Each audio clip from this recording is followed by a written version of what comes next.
राजीव, यहां पर Elon Musk के उस पोस्ट उसके आधार पर ही ईवीएम को लेकर एक बार फिर से रार शुरू हो गई है। ईवीएम के खिलाफ विपक्ष की आवाज उठने लगी है। सत्ता पक्ष फिर से जीत और हार की बात करने और सही भी है। नतीजे आ गए लोकसभा चुनाव के, जीत हार सब तय हो गई है। विपक्ष अच्छी संख्या के साथ यहां एक मजबूत स्थिति में दिख रहा है, जिसकी तस्वीर संसद में भी नजर आएगी। और उसके बाद अब एक इंटरनेशनल दूसरे देशों के ईवीएम सिस्टम के आधार पर अपने ईवीएम पर सवाल उठाना, जबकि सुप्रीम कोर्ट में जब राजनीतिक दल गए थे तो 100% वीवीपैट से चुनाव हो, वो तमाम याचिकाएं खारिज हो गई थी। उसके बाद भी अब ईवीएम पर सवाल उठाना ये कितना जायज लग रहा है? यहां सत्ता पक्ष और विपक्ष दोनों के ही पक्षों को मैं समझना चाहूंगी आपसे।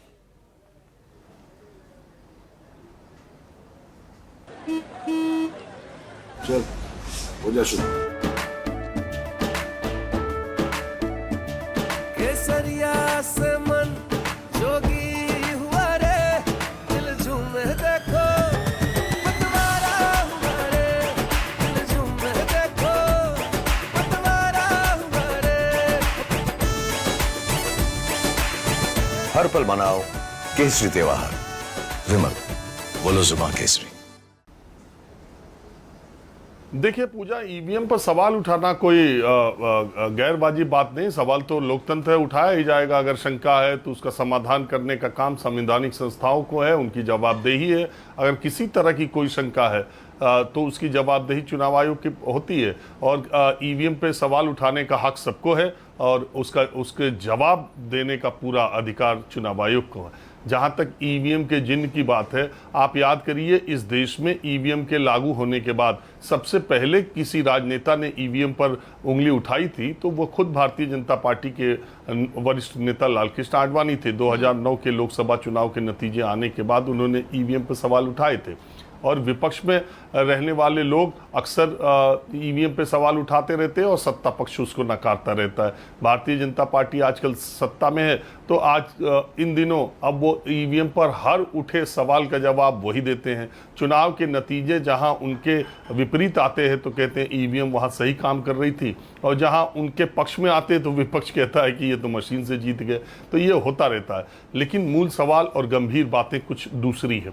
देखिए, ये कल का दिन ऐसा था जिसमें ईवीएम एक बार फिर चर्चा में आ गई। उसकी वजह एक रिपोर्ट है, जिस रिपोर्ट के मुताबिक मुंबई के नॉर्थ वेस्ट सीट पर रविंद्र वायकर, जो कि एनडीए के उम्मीदवार 48 वोटों से जीते हैं, और अमोल कीर्तिकर जो कि चुनाव हारे हैं, और हार जीत का अंतर पूरे महाराष्ट्र में या वो सबसे कम का है।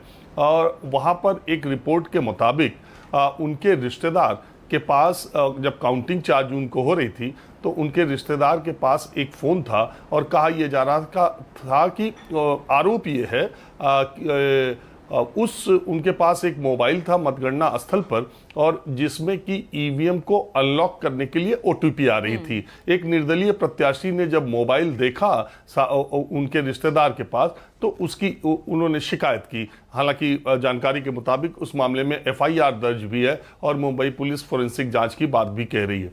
एक मसला तो यह है, इसमें दिलचस्प बात यह आती है कि उस सीट पर, नॉर्थ वेस्ट मुंबई सीट पर, रविंद्र वायकर जो अभी 48 वोटों से जीते हैं, जब पहली बार काउंटिंग हुई तो वो 1 वोट से हार रहे थे। अमोल कीर्तिकर 1 वोट से चुनाव जीत रहे थे, लेकिन फिर रिकाउंटिंग हुई और वो 48 वोटों से जीत गए। इसलिए ईवीएम की जब ये न्यूज़ रिपोर्ट आई और जब ये आरोप वाली खबर आई, उसके बाद ईवीएम चर्चा में फिर से आई। और इस पर जब अंतर्राष्ट्रीय स्तर पर एलन मस्क ने, जो ट्विटर के मालिक है, उन्होंने कहा कि आर्टिफिशियल इंटेलिजेंस के जरिए इसके हैक होने का खतरा है, ईवीएम को खत्म कर देना चाहिए। पूर्व केंद्रीय मंत्री राजीव चंद्रशेखर ने पलटवार करते हुए ये कहा कि हिंदुस्तान में अमेरिका की तरह इंटरनेट से ईवीएम कनेक्टेड नहीं है, ये किसी भी डिवाइस से कनेक्टेड नहीं है, जबकि अमेरिका में ऐसा इंटरनेट के थ्रू है। तो यहाँ पर किसी भी तरह की टेम्परिंग नहीं की जा सकती ईवीएम में। उनकी ये सफाई है। हालांकि मुंबई की जिस सीट की मैं बात कर रहा हूँ, उस पर जब ये रिपोर्ट छपी तो वहाँ की चुनाव अधिकारी ने प्रेस कॉन्फ्रेंस करके ये कहा है कि ये बेबुनियाद खबर है और ऐसी टेम्परिंग या वो किसी भी तरीके से मोबाइल से ईवीएम का कोई लेना देना नहीं।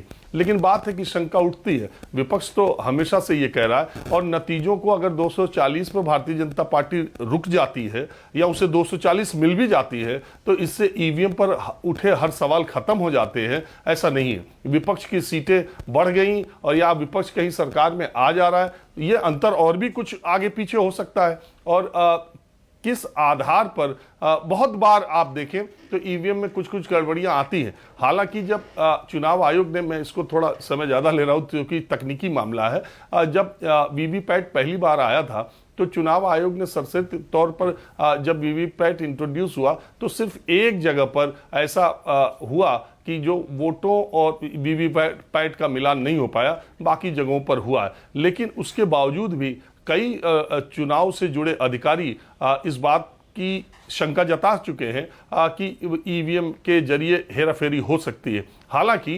पूरे तौर पर और मोटे तौर पर ये माना जाता है कि ईवीएम अभी हिंदुस्तान में हैक नहीं की जा सकती, उसमें गड़बड़ियां उस तरीके की नहीं की जा सकती हैं। और अभी तक हिंदुस्तान के जो चुनावी नतीजे ज़्यादातर जगहों पर जैसे आते हैं वो जनता के रुख और वोटिंग पैटर्न के हिसाब से ही आते हैं। तो अभी लेकिन वो सवाल ईवीएम पर अभी उठे हैं और उठते रहेंगे, और अभी पूरी तरह से ये जनता भी और जो लोग सवाल उठा रहे हैं वो भी अभी पूरी तरह से संतुष्ट नहीं है कि ईवीएम में कुछ किया नहीं जा सकता। और बाद में अगर आप देखें इसके तरीके और इसकी जवाबदेही किस तरह से सामने आती है, लेकिन अभी जो आज हम लोगों की चर्चा करने की बात है वो राष्ट्रीय स्तर से लेकर अंतर्राष्ट्रीय स्तर तक जो बातें आई हैं चुनाव के बीतने के बाद सामने, उस पर ये सवाल उठाए जा रहे हैं। बस पूजा, मैं एक चीज कहना भूल गया था, तो इसलिए कार्यक्रम के दर्शकों को ये पूरी बात तथ्य सही, फैक्ट सही होना चाहिए। एलन मस्क का जो ट्वीट है उसको भारत के संदर्भ में ही देखा जाना चाहिए या भारत के लिए हुआ है, ऐसा नहीं है। पहली बात तो ये आप जानकारी रखिए, वहाँ जो प्रेसिडेंशियल इलेक्शन होना है नवंबर में यूएस प्रेसिडेंट का, उसकी रेस में जूनियर कैनेडी है, और उन्होंने एक जगह हुए चुनाव पे, उस जगह का नाम बड़ा टेढ़ा सा पीटो रिको जगह है, वहाँ के चुनाव में उन्होंने ईवीएम पर शंका उन्होंने जताई, जो कि राष्ट्रपति पद के उम्मीदवार की रेस में है, अभी राष्ट्रपति पद के उम्मीदवार की रेस में उन्होंने वहां पर शंका ईवीएम पे जताई है। उनकी शंका में अपने आप को शामिल करते हुए एलन मस्क ने कहा है कि ये ईवीएम के हैक होने का आर्टिफिशियल इंटेलिजेंस या आदमी के द्वारा हैक होने का खतरा, इसे खत्म कर देना चाहिए।